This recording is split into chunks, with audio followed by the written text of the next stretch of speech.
I'm just going to start with what our office does. So our office is called Student Financial Support. It's run through the Office of the Registrar. We do a large range of different things related to financial support. So we do financial literacy, which are programs like money management. We have student loans programs, that kind of thing. We do government student loan advising and advocacy for students, as well as bursaries, emergency funding, as well as scholarships and awards. So this is a recent change in the University of Alberta. We used to be kind of 3 separate units, and we've amalgamated into 1 unit now through Student Connect on the first floor of the administration building.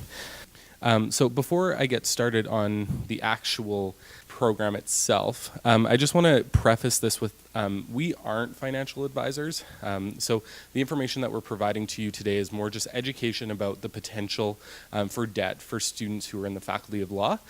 Feel free to ask us questions at any point throughout our presentation, and we'll also leave time at the end to ask questions. But like I said, we're going to try to give you a little bit of education and tools for you to use to deal with your debt once you're done your program. So we like that clip. It's just a lighthearted thing to get us talking today about debt, just because it can be a bit of a heavy subject. So we like to start off with something that's a little bit funny. So what we're going to mainly focus on today is the idea of debt and the type of debt that can be accumulated when you're in a professional degree, which you guys are all in. The evidence that we're going to use throughout this presentation is mainly gathered from what we see on our bursary applications. So these are real students that we're seeing, and these are averages sort of thing for what we're seeing for our students. So these aren't the extreme cases necessarily. So a lot of what we see is that law students, at least an Alberta law student, has up to $90,000 in student loan access. So that's the maximum that a student can borrow from Alberta student loans. If they're from another province, that might vary, might be less. Student lines of credit are also available to our professional students, and we have seen up to $200,000 line of credit for our professional students. That might seem high. There might depend on which bank you go through, but it is certainly something that we have seen. And then we have credit cards, which have variable limits. So maybe you don't have a student line of credit that is that high. Maybe you don't have a student line of credit. Maybe you just have a line of credit. But then maybe you have credit cards on top of that. So this type of debt is maybe not exactly what you have at the moment, but it is a potential for what you have available to you, which is quite a bit more than what we have for our regular students on campus. So that means that you could potentially graduate with more than $295,000 of debt. We're not saying that you will. I'm not saying that every student does, obviously, but it is a potential. And it's a potential that isn't necessarily there for all of the other students on campus. So before we start getting into where that $295,000 can come from, we just want to talk a little bit about different types of debt that can be accumulated. The difference between government student loans and credit, or a line of credit, is kind of specifically what I'm thinking about, is something that we get a lot of questions about in our office. What is the difference? What's the benefit of one over the other? The main benefit is for a government student loan is that it is interest-free and payment-free the entire time that you are in school. As long as you're updating with the government saying, hey, I'm still a full-time student, it is interest-free, payment-free that entire time. So if you get a line of credit, you're in school for 7 years, 8 years, whatever you're in school for, that line of credit is accumulating interest that entire time. Government student loans are payment-free and interest-free that entire time. You have a 6-month grace period after you graduate where you also don't have to make payments, and your Alberta student loan, at least, is interest-free. If you're from a different province, that might be a little bit different. But that is the biggest difference. Government student loans also offer completion kind of incentives, depending on what faculty you're in. If for Alberta students, they can receive a $2,000 check when they're done their degree. It just comes in the mail. It doesn't come with the rest of your student loans. It just comes in the mail in April. Here's $2,000. Congratulations. These sort of completion incentives kind of change every year. So if you're not graduating this year, be sure to come chat with us to see if that's changed. That seems to be one sort of legislation that they change every year. So just keep an eye out for that sort of thing. But they certainly exist. Government student loans also offer repayment assistance. So there is currently a program right now where you can say, you know what, I've graduated, I'm having a hard time getting my feet under me, I can't make the student loan payments for the massive amount of debt that I've accumulated.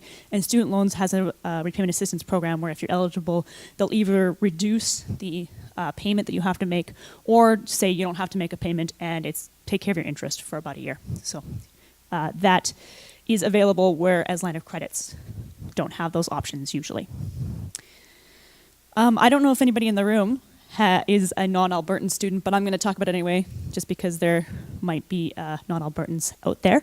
But if you're a non-Albertan student, so maybe you have a BC student loan, and you did your undergraduate here in Alberta, and then you go on to do your law degree, there is a potential, a little loophole, a secret that they don't tell a lot of students, is that you can actually jump onto Alberta student loans if you would like for your law degree. Now, you would have to do that in your first year, or if you took your first year of your law degree, didn't take out student loans, and then want to get student loans for your second or third year, you could potentially jump onto the Alberta student loan system. The advantage of the Alberta student loan system is sometimes that it can provide, based on what province, a higher amount for that year, because there are yearly maximums that you can receive as well. So for BC, the typical yearly maximum that you can receive is $10,880. For an Alberta student, it would be closer to $19,000. So if you think you might fit into that category, where you did your undergraduate degree, even if it has to be, you have to have done your undergraduate degree in Alberta, and you want to jump onto the Alberta student loan system, you can come chat with us in Student Connect, and we can give you the lowdown of how to do that. Yeah. For Ontario, I think that they are more than BC, but I don't know off the top of my head.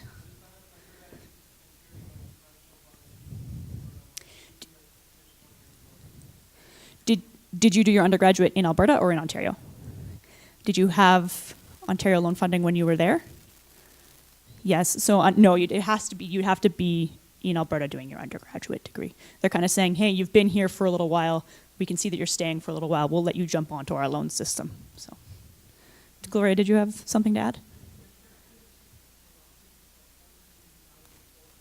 About 14,000. Yeah. For Alberta. Yeah.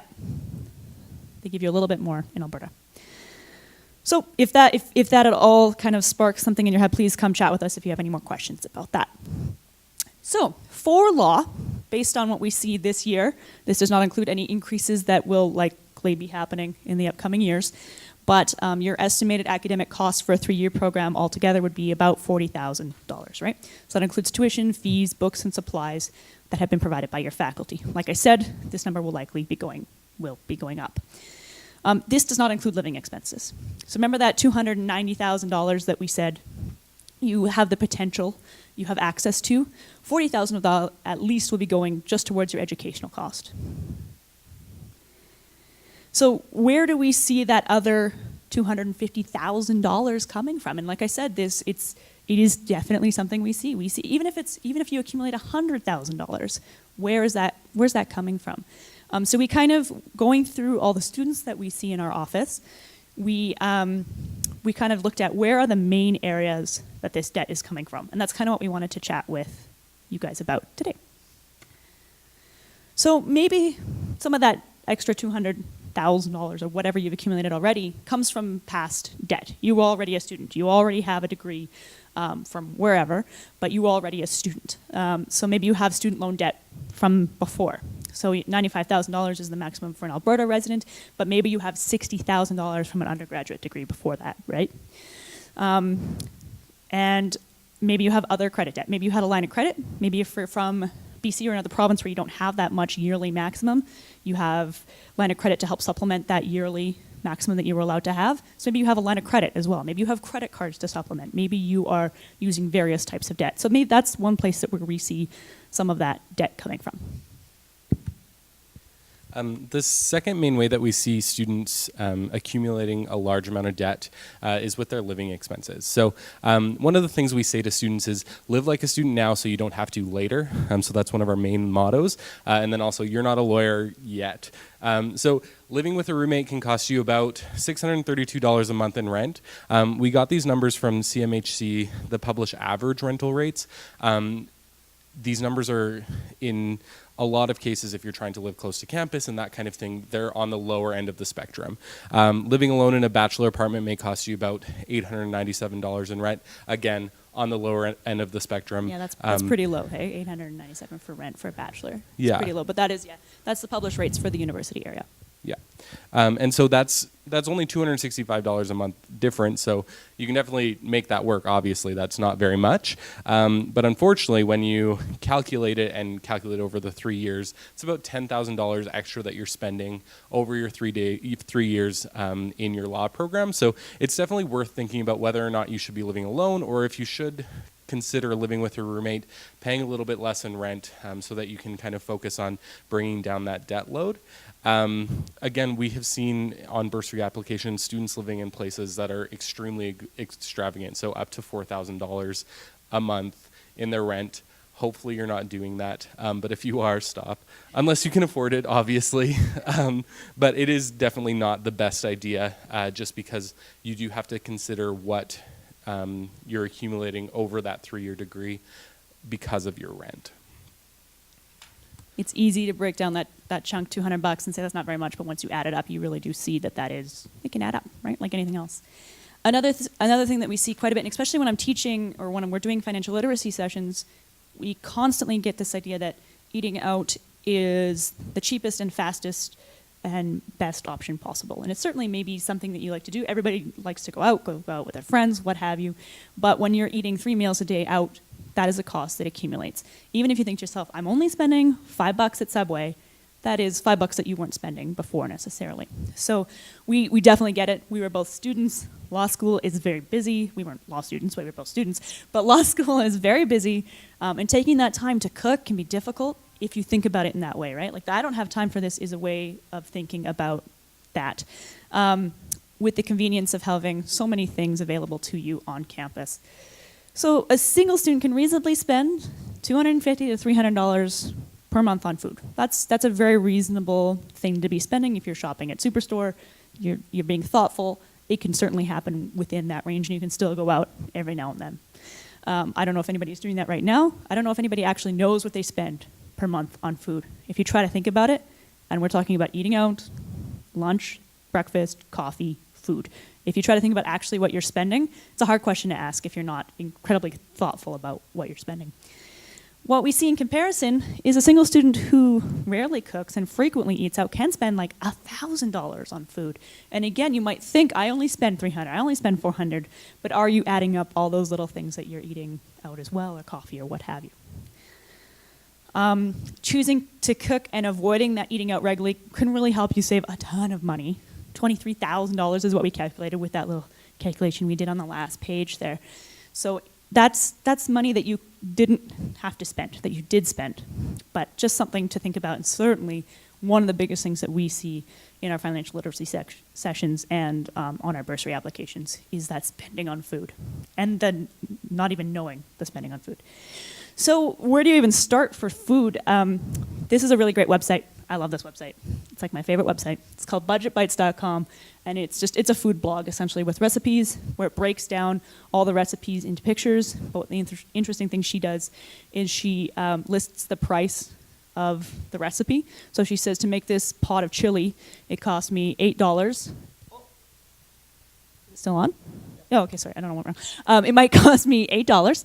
And then she says, well, each serving will cost me $2 or whatever. It is an American website, so the food prices are based on American, but it does give you an idea of how much a recipe can cost versus eating at Starbucks or Subway every day for $6 a day. No time to grocery shop. I don't know. Did you guys know that we had a food collective on campus that you can get for like $25 a month? It's called the We Can Food Basket. It's a local buying cooperative. You pay, there's different options, but the basic one is a $25 kind of basket, and you get a whole bunch of local food, things like that. Usually vegetables in that $25 one. If you want to pay, I think it's $35 or something like that, you can get one with meat. So you can really save a huge amount on groceries with that, and it's on campus. It's in Sub. You go pick up your basket of yummy things in Sub, and I think it happens drop-off is once a month, or you can choose drop-off time. So anyway, that's a great resource as well. And again, that mentality, I don't have time to cook, think about it differently. Maybe invest in a slow cooker and make up 2 slow cooker recipes. You can freeze half of it, and it might take you an hour on Sunday night, and that's your meals for the week. No longer waiting in line at Edo. That time is gone, sort of thing, right? So Try turning it into a party, though. Maybe you need to study. Maybe you're busy and you're studying. Turn it into a little potluck or turn it into a social event. It doesn't have to feel so isolating to cook and eat at home. That's my spiel. So the next thing that we're going to talk about is owning a vehicle. So a lot of students own vehicles on campus, and it's kind of seen as a luxury for many students. It can certainly make life more convenient, and we're not here to tell you that you should or should not own a vehicle. It's just understanding where these costs are coming from. So you need to be sure to be aware of the true costs of owning a vehicle. So we've created this handy little chart for you. You can look at the values independently. We have gas, maintenance, et cetera, et cetera. But the main thing is just those annual totals. So if you have a newer car, about $12,000 for a year. If you have kind of a used car, about $8,000 a year. If you have a U-Pass, $246 a year. It's a pretty big difference, and this is based on the CAA cost of owning a car calculator. That's a really, really good website if you are interested in looking at how much it's going to cost to own a vehicle, how much vehicles cost if you want to buy them, that kind of thing. It's sorry, I just want to chime in because it's Totally. awesome. It's another awesome website. So if you're even thinking about it, or if you're looking at two different cars and you want to compare the costs, or if you're not sure, you want a Toyota, but you're not sure if you want new or used, you can go on that calculator and pick the different models, different years, and go from there. It's really good. Yeah. So we have a picture of the beautiful Honda Civic from 2007. So this is about the average cost of owning that type of car for the 3 years that you're going to be here on campus. So about $25,000 for owning a car. And again, that's based on that cost calculator. And again, that might be up or down depending on, gas right now is pretty cheap, but maybe something happens to your car that you weren't expecting, right? So that calculator does take into account general maintenance, but maybe you need to replace something that breaks, right? It doesn't have all those factors in there. So, gas and other maintenance might break or even to that. Oh, me talk again. Yay! A big thing that we see with our students, especially our professional degree students, is this idea of self-care and spending a lot of money on self-care. Self-care is extremely important. We are a huge proponent of taking care of yourself, knowing yourself, making sure that you're taking time for yourself that is somewhere outside of work and school and all the other obligations that you have. 100%. We see so many stressed out students that we are absolutely advocating that all of you do that.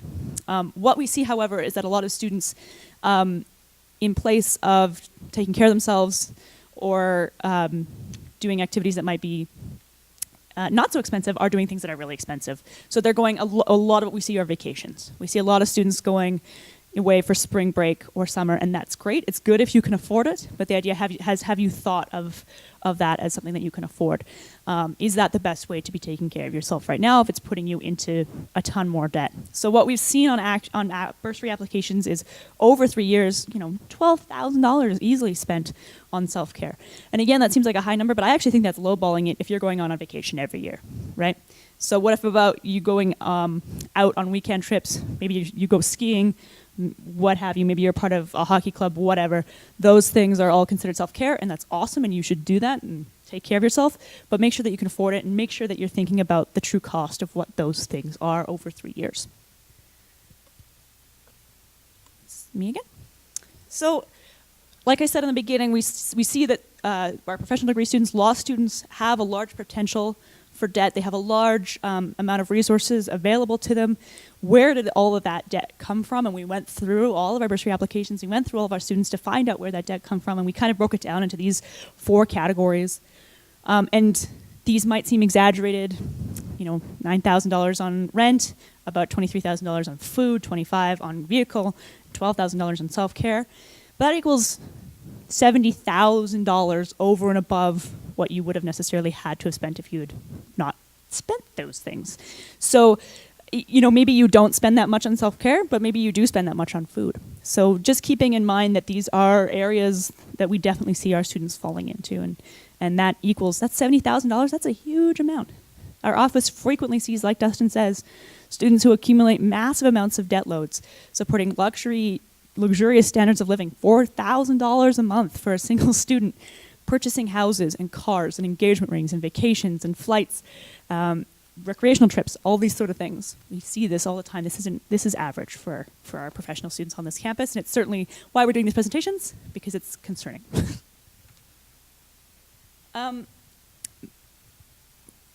So we got some information. So we said, okay, you've accumulated this debt, but how much are you going to make?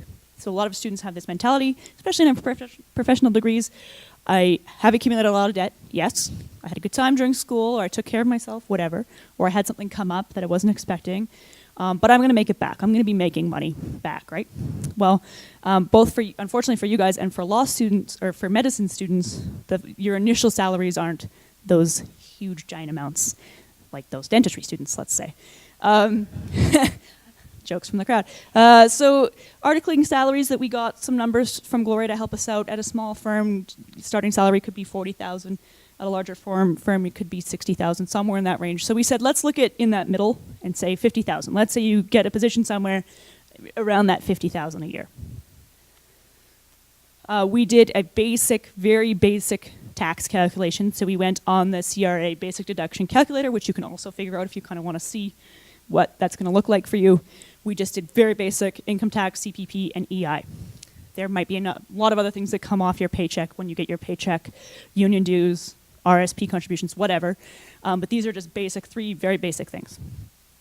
So after you subtract those away, what you'll likely be making a month instead of, I don't know, what we said was about $41.66 a month, is closer to $31.87 a month after your basic deductions.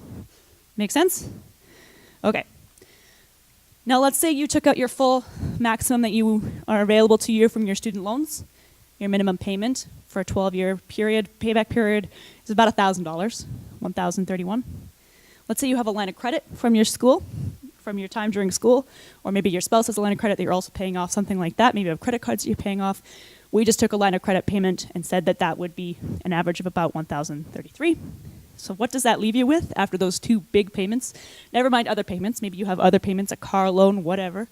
But you're looking at actually coming from $31.87 a month to paying for what you did in school and having $1,123 a month, which is less than what we see students at school having. We're talking about that to take care of rent and food and all your other expenses going out, and trips and cars and things like that. So that's what we just wanted to give you guys to think over. While you're in school, you may be accumulating debt, and what does that look like after, once you graduate, sort of thing. So that was a really low number. It's kind of frightening. The good news is that that doesn't necessarily have to be you. So this isn't happening to all law students, and we're not saying that in the end everybody only has $1,000 to live on and it's horrifying and they're done for. We just wanted to give those numbers so that you have a realistic idea of what could potentially happen because of the amount of resources that you have available to you right now. So just making sure that even though you have all of those resources, you don't necessarily have to tap into all of them because in the end it could be a pretty dire circumstance. So we just want to make sure that you're able to make informed financial decisions today so that you have the freedom to pursue what you've always wanted tomorrow, which is cheesy. Sorry about it. So some things that we can do to help you here at the University of Alberta. We have Gloria here from the Faculty of Law. She has a wealth of information for financial knowledge. She does the awards, she does the bursaries and that kind of thing. So she's definitely somebody to tap into, her in her office. She's wonderful. In addition to that, we are from the student financial support area. So you can come contact us, talk to us about a whole range of different things. We do student loans, like we said before. We do emergency student loans and bursaries, et cetera, et cetera. So definitely come visit us, talk to us as well. And then there are also student union awards that you can apply to as well. So make sure that you know what's going on campus so that you're accessing all of the different things that are available to you as a student. And sorry, just on the student union awards, some people don't think about it. It's not a huge awards program in that there aren't a ton of people that apply, and they're not all grades based. So a lot of them are activity based or leadership based, and that can include things like work.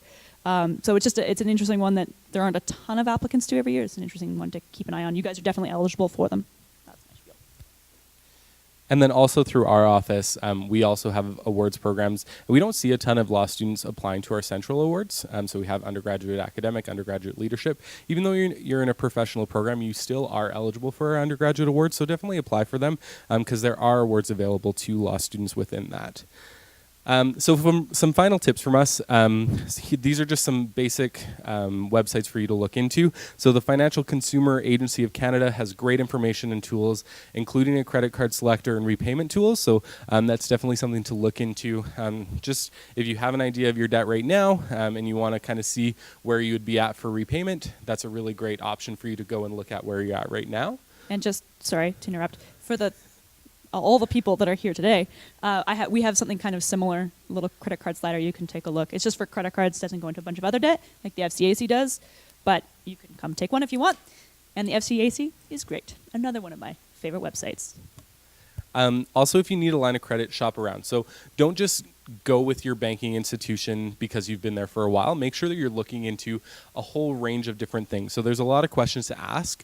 Interest rates are huge. The terms, the payments, when you're going to have to start repaying, what kind of fees are charged, all of those things. Just make sure you're shopping around because it may not necessarily be your banking institutions that is the best option for you.